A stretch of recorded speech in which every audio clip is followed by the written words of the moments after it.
in which our happy couples learn that life is not easy, whether as newlyweds or as recent divorcees.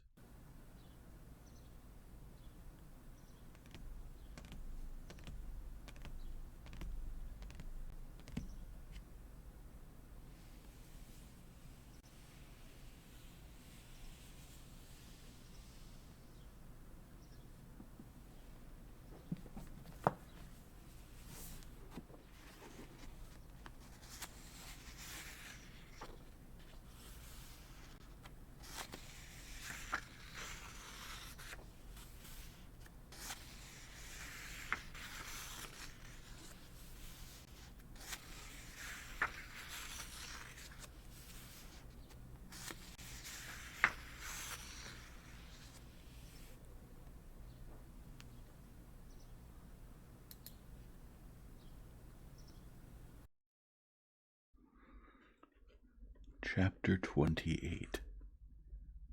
On arriving in Petersburg, Vronsky and Anna stayed in one of the best hotels, Vronsky separately on the lower floor, Anna upstairs with the baby, the wet nurse, and the maid, in a big 4-room suite.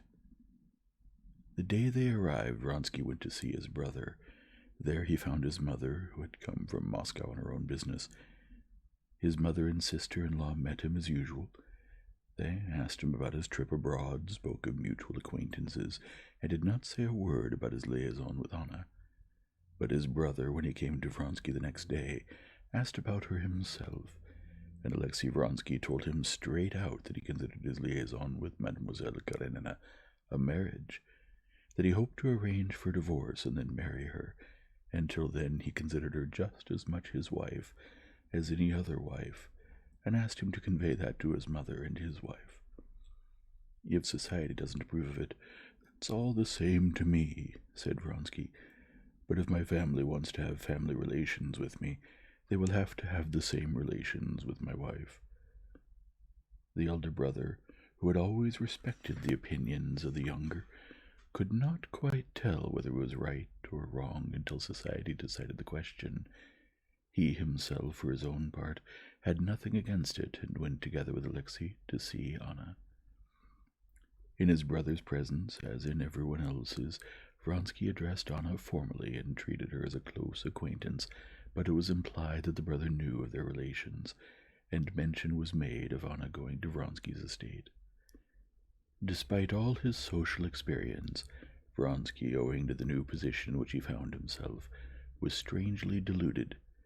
It seems he ought to have understood that society was closed to him and Anna, but some vague arguments were born in his head, that it had been so only in olden times, while now, progress being so quick, without noticing it, he had become an advocate of every sort of progress.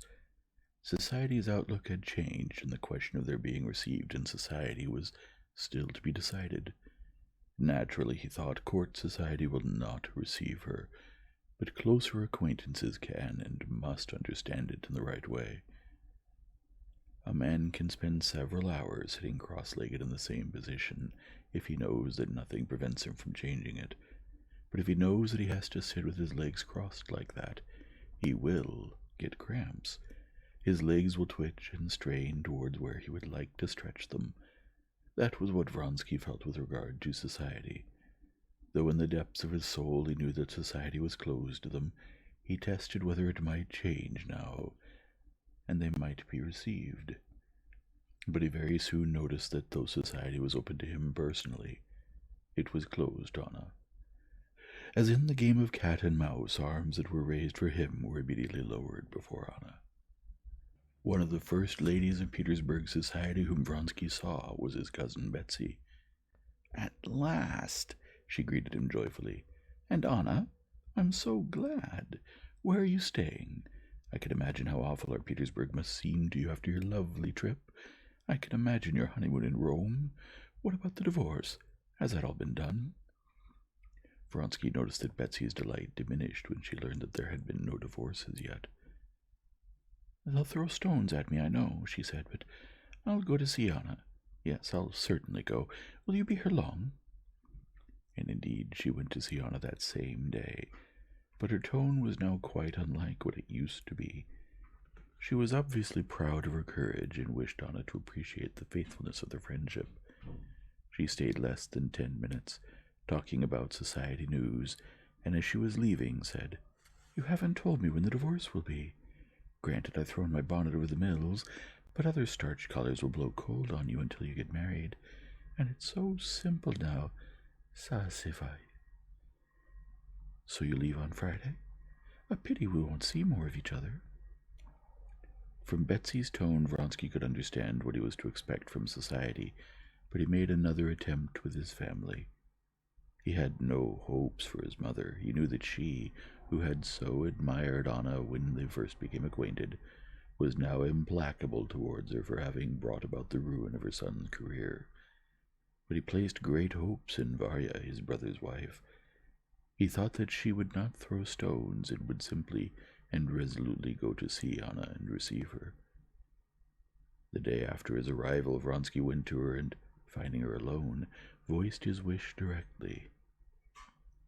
"You know, Alexei," she said, after hearing him out, "how much I love you and how ready I am to do anything for you.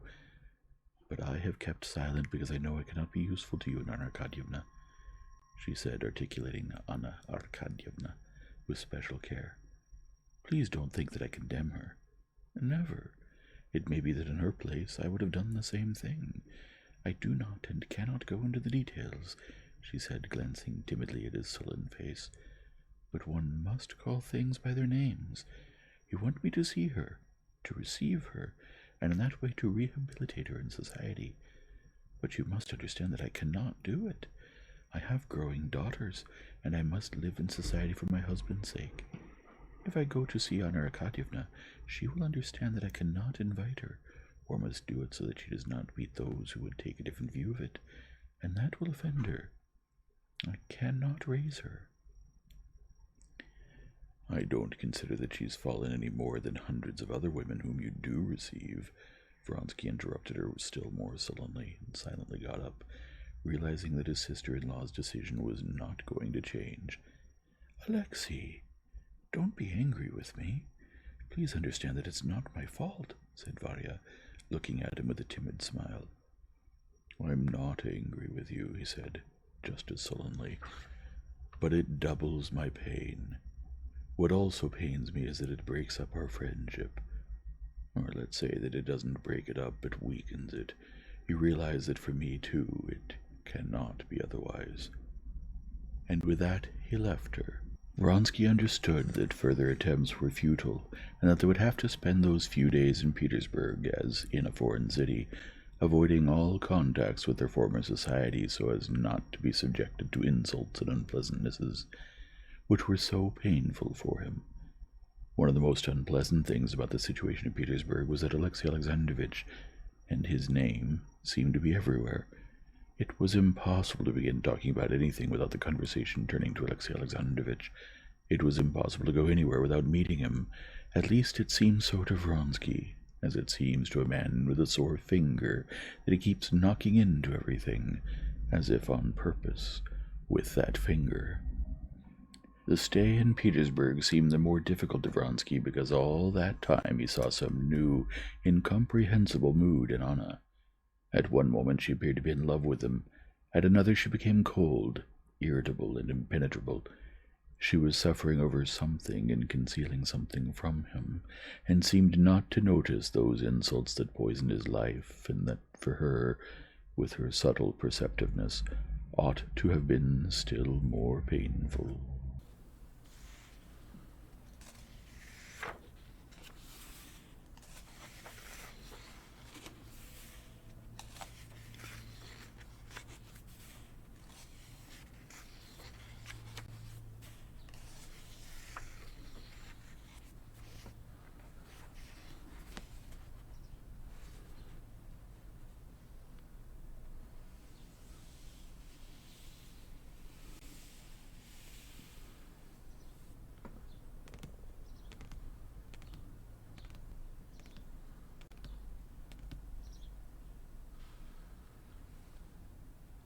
If you enjoy this format, Please leave a like and subscribe and return tomorrow for the next chapter.